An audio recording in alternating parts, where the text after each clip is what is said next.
गुना जिले में पुलिस अधीक्षक अंकित सोनी की रहनुमाई में अपराध और गैर कानूनी सरगर्मियों के खिलाफ चलाए जा रहे अभियान के तहत एक अहम कामयाबी हाथ लगी है।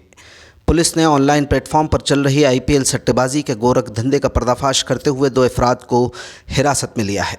मामला थाना कोतवाली क्षेत्र का है, जहां मुखबिर से मिली इत्तला के बाद पुलिस ने कार्रवाई को अंजाम दिया। टीम ने शास्त्री पार्क के करीब 2 शख्स को मोबाइल फ़ोन पर लाइव क्रिकेट मुकाबले में सट्टा लगाते रंगे हाथों गिरफ्तार किया।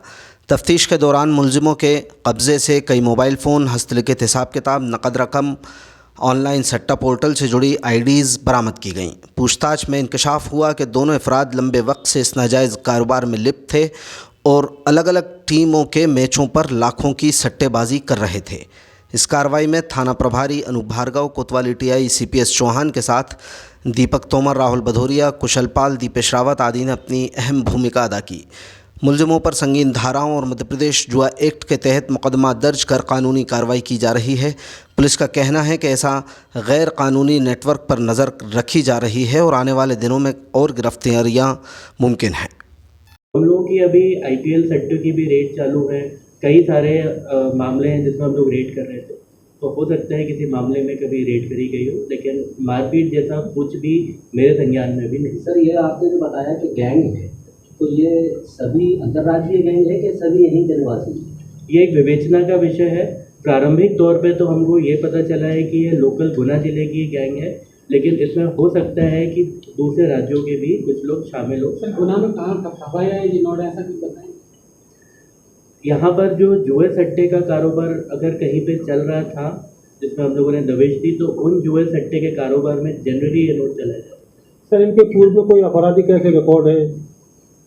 ये जो अविनाश कलावत, ये जो राउंड अप हुआ है, इसके 1-2 अपराध और हैं और एक और काफ़ी विवेचना वाला विषय है। कल जब हमने इसका फ़ोन को चेक किया तो हमको कई सारे अकाउंट से कई सारे ट्रांजैक्शन मिले।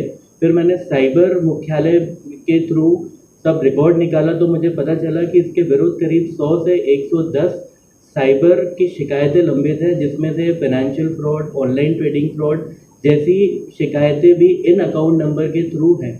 तो इसमें मैं अभी डिटेल में विवेचना कर रहा हूँ और अगर ये विवेचना सफल रही तो एक बहुत बड़ा साइबर फ्रॉड का नेटवर्क भी टूटेगा। सर, शिकायतें केवल गुना की हैं कि अन्य क्षेत्रों की? वो शिकायतें जम्मू कश्मीर में लेह लद्दाख से लेकर के तमिलनाडु, उड़ीसा, नॉर्थ ईस्ट, गुजरात से लेकर के समस्त प्रदेशों की हैं, जो विक्टिम द्वारा शिकायतें करी गई हैं, जिन अकाउंट नंबर के द्वारा उनसे फ्रॉड किया गया है। वो सब अकाउंट नंबर के डिटेल्स उसके मोबाइल में भी मिले। तो सर, इनके जो आरोपी पकड़े हैं, ये आरोपी बस 12वीं पास हैं और फिर उसके बाद सर आईपीएल सट्टे में 2 हम लोग लगे हुए हैं। ये एक संगठित अपराध है और इसमें कई सारे लोग इन्वॉल्व हैं। इनके टॉप लेवल के भी होते हैं, इनके मीडिएटर्स भी होते हैं, इनके एजेंट भी होते हैं। तो अभी हम लोग पुलिस कई सारे डेटा को एकत्रित कर रही है और आने वाले समय में इस पर भी बहुत प्रभावी कार्रवाई देखने को मिलेगी। कुछ लोग सर एमडी ड्रग्स जैसे भी सप्लाई हैं जो जुड़ रहे हैं। ये बात पुलिस के भी संज्ञान में आई थी कि कहीं कहीं यहाँ पे स्मैक, एमडी ड्रग जैसे चीज़ें बिक रही हैं। तो पिछले कुछ विगत दिनों में काफ़ी कार्रवाइयाँ पुलिस के द्वारा करी गई हैं और कुछ जानकारी हमको है तो हम मुखबिरों और अन्य सूत्रों के द्वारा उन सबको हम डेवलप कर रहे हैं और आने वाले टाइम में जितना भी एनडीपीएस का अपराध है ये गुना जिले से हम पूरा साफ करने के लिए वचनबद्ध हैं।